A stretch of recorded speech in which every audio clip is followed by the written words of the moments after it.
रंजक मराठी एंटरटेनमेंटचे पुढील अपडेट पाहण्यासाठी सबस्क्राईब करा आणि बेल आयकॉनवर क्लिक करा। नमस्ते मित्रांनो, जीव माझा गुंतले या मालिकेच्या होणाऱ्या आजच्या भागामध्ये आपल्याला असं पाहायला मिळणार आहे की इकडे मल्हार पुन्हा एकदा बोईटेला शोधायला त्याच ठिकाणी येतो ज्या ठिकाणी त्याला काल सीसीटीव्ही फुटेज मिळालं होतं।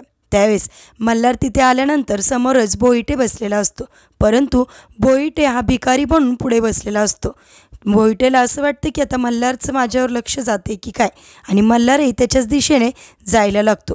त्यामुळे बोईटे खूप घाबरलेला असतो, परंतु मल्हारच्या बोईटेकडे लक्ष नसतेच, कारण मल्हारला त्याने वेषांतर केल्यामुळे तो बोईटेच आहे हे मल्हारच्या लक्षात येत नाही आणि मल्हार दुसरीकडे शोधायला लागतो। त्यावेळेस इकडे बोईटे फार आनंदी होतो आणि त्याला असं वाटतं की हा मला काही शोधूच शकणार नाही, मी इतके मोठे मोठे कामं केलेत, येतो की झाड की पत्ती आहे असं तो बोलायला लागतो। म्हणून तो म्हणतो की थांबा याची जरा मज्जाच करतो, असं म्हणून तो मल्हारच्या समोर जातो आणि मल्हारलाच भीक मागायला लागतो आणि म्हणतो मी उपाशी आहे, मला पैसे द्या। त्यावेळेस मल्हारच्या सुद्धा काहीच लक्षात येत नाही। मल्हारलाही असे वाटते की हा खरंच भिकारी आहे, म्हणून मल्हारही त्याला पैसे देतो। उलट मल्हार त्याच्या हातामध्ये असणारा बोईटेचा फोटो त्या बोईटेकडेच देतो आणि त्याला विचारतो तुम्ही या माणसाला कुठे पाहिले आहे का। त्यावेळेस फोटो बघितल्यानंतर बोईटे जरासा घाबरतो आणि घाबरत घाबरत सांगतो नाही नाही, ह्याला नाही मी कुठे पाहिलं।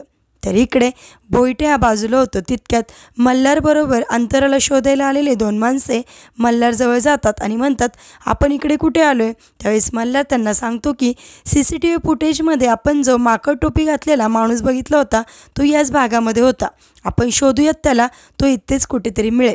तर इकडे बोईटे हा पुन्हा भिकाऱ्याचं सोंग घेऊन तिथेच खाली बसतो, तर समोरून आपल्याला एक मोठा ट्रक त्याच्या अंगावर येताना दिसतो। त्यावेळेस इकडे मल्हार घाबरतो, कारण त्याला असं वाटतं की आता ह्या भिकाऱ्याच्या अंगावर तो ट्रक जातोय का काय। बोईटे खूप घाबरलेला असतो, त्यालाही असं वाटतं की आपल्या अंगावर ट्रक येतोय की काय। त्यावेळेस मल्हार जोरात त्या ट्रकवाल्याला ओरडतो हे थांब थांब करून, परंतु ट्रक तोपर्यंत पुढे यायला लागतो। त्यावेळेस बोईटे पटकन उभा राहतो आणि मल्हारजवळ जातं। त्यावेळेस मल्हारच्या लक्षात येतं की हा भिकारी तर चांगला दिसतोय, उठतोय बसतोय चांगला, त्यामुळे मल्हारला त्याच्यावर संशय येतो। तो भिकारी त्याच्या अंगावर घेतलेली चादर बाजूला फेकतो आणि पुढे पळायला लागतो। त्यावेळेस मल्हार एक खेळ खेळतो आणि त्याला म्हणतो बोईटे बोईटे असा आवाज दिल्या तो बोईटे लगेच थांबतो। म्हणजे मल्हारच्या लक्षात येतं की हा वेषांतर केलेला माणूस दुसरा तिसरा कोणी नसून हा बोईटेच आहे। हे कळल्यानंतर मल्हार त्या बोईटेच्या मागे पळत जातो, कारण बोईटेच्या लक्षात येते की आता आपल्याला मल्हार पकडणार। असं कळताच तो मल्हारपासून सुटका करण्यासाठी पळायला लागतो। त्यावेळेस मल्हारसुद्धा त्याला पकडायला त्याच्या मागे पळत जातो। शेवटी मल्हारच्या हाती तो लागतो, मल्हार त्याला पकडण्यात तितक्यात त्याला अंतराचा फोन येतो आणि समोरून अंतरा रडत असते आणि मल्हारला म्हणत असते सर प्लीज वाचवा मला, असं बोलून अंतराचा फोन कट होतो। मल्हार तिला विचारण्याचा प्रयत्न करत असतो की काय झाले अंतरा, कुठेस तू, परंतु अंतरा काहीच बोलत नाही, फोन कट होतो। तर इकडे बोईटे हा मल्हारला तुरी देऊन पळून गेलेला असतो। त्यावेळेस मल्हारच्या हातामध्ये बोईटे येता येता मल्हारच्या हातून बोईटे निसटलेला असतो। पुन्हा एकदा मल्हार गाडीपाशी येतो आणि त्याच्या दोन आलेल्या सोबतच्या माणसांना सांगतो की बोईटे आपल्या हातून निसटलाय, तो इथेच कुठेतरी असेल, आपण त्याला शोधूयात, म्हणून पुन्हा एकदा बोईटेचा शोध घेतो।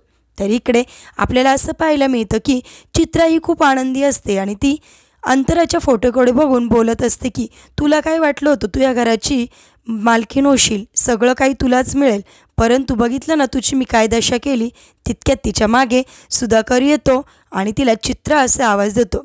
इकडे चित्रा खूप घाबरते, तिला असं वाटतं की आपलं जे आहे प्लॅनिंग ते कोणाला कळलं की काय, आपलं बोलणं कोणी ऐकलं काय, म्हणून चित्रा घाबरते। त्यावेळेस चित्राला सुधाकर म्हणतो बघ कशी वाघीण भिली का नाही, तू एवढी वाघीण असून सुद्धा मला घाबरलीस ना। त्यावेळेस चित्रा म्हणते तुझं सगळं बरोबर आहे, परंतु त्या श्वेताचं काय करायचं। त्यावेळेस सुधाकर तिला म्हणतो तू श्वेताचं माझ्यावर सोडून दे, श्वेताला बरोबर मी अद्दल घडवणार। तर इकडे आपल्याला असं पाहायला मिळतं की दानिश हा पोलीस चौकीमध्ये असतो आणि तो सगळ्या पोलिसांना लेक्चर देत असतो आणि बोलत असतो की आता मीडियाला वगैरे आपण काय सांगणार, सगळ्यांनी आपल्याला विचारलं तर एक गुन्हेगार तुमच्या हातून कसा काय निसटला, तुम्ही काय करत होते, तुम्ही काय गोटे खेळत होते का, असे प्रश्न आपल्याला विचारले तर आपण काय उत्तर देणार, असं म्हणून दानिश सगळ्या पोलिसांना धमकवत होता, म्हणजेच त्यांच्यावर तो खूप जोरात ओरडत होता।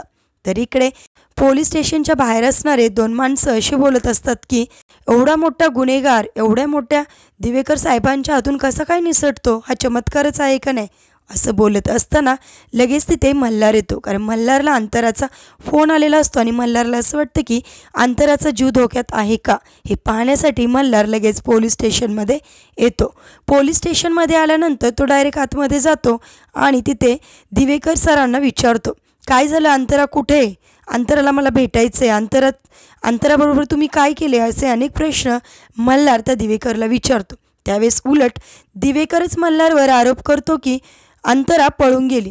त्यावेळेस मल्हार दिवेकरला बोलतो, अंतरा असं पळून जाणं शक्यच नाही, कारण मी अंतराला विश्वास दिला होता की काही झालं तरी मी तुला या कस्टडीमधून बाहेर काढणार, मी तुला या प्रकरणामधून निर्दोष बाहेर काढणार, असं मी अंतराला सांगितलं होतं आणि अंतराचा माझ्यावर विश्वास आहे, अंतरा असं कधीच करणार नाही.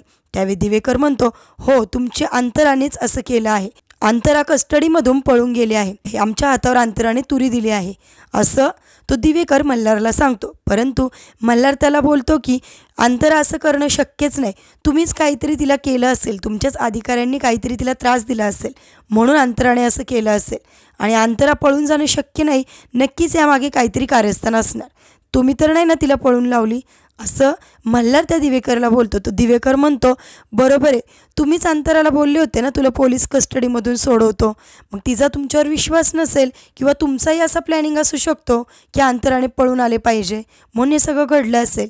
तर मल्हार दिवेकरवर खूप चिडतो आणि म्हणतो, काहीचं काय बोलताय तुम्ही, मी असं कशाला करेल, मी असं काहीच केलेलं नाही, तुम्ही कसलेही आरोप करून आम्हाला असं अडकवू नका, असं बोलून मल्हार तिथून बाहेर निघून येतो.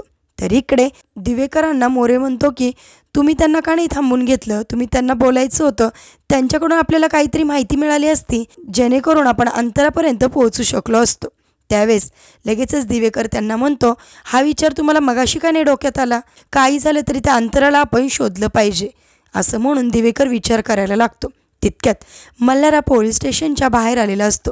मल्हारसुद्धा अंतराचाच विचार करायला लागतो आणि म्हणतो, मी अंतराला सांगितलं होतं की मी तुझी व्यवस्थित सुटका करणार, पण हे तर बोलतात की अंतरा पळून गेली, पण मला विश्वास बसत नाही की अंतरा पळून गेली असेल, याच्यामागे नक्कीच काहीतरी कारस्थान असू शकतं आणि मला अंतराची सुखरूप सुटका केलीच पाहिजे, कारण मला असं वाटतंय की अंतरा कोणत्या तरी मोठ्या संकटात फसली असावी, म्हणून मला काही केलं तरी अंतराला शोधून काढलंच पाहिजे, असं म्हणून मल्हार आता ठाम निश्चय करतो की मला अंतराला शोधायचंच आहे.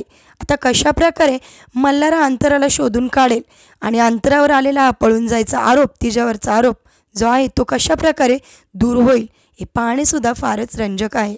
असेच मालिकेचे पुढील अपडेट पाहण्यासाठी तुम्ही आमच्या रंजक मराठी चॅनेलला नक्की सबस्क्राईब करा. थँक्यू.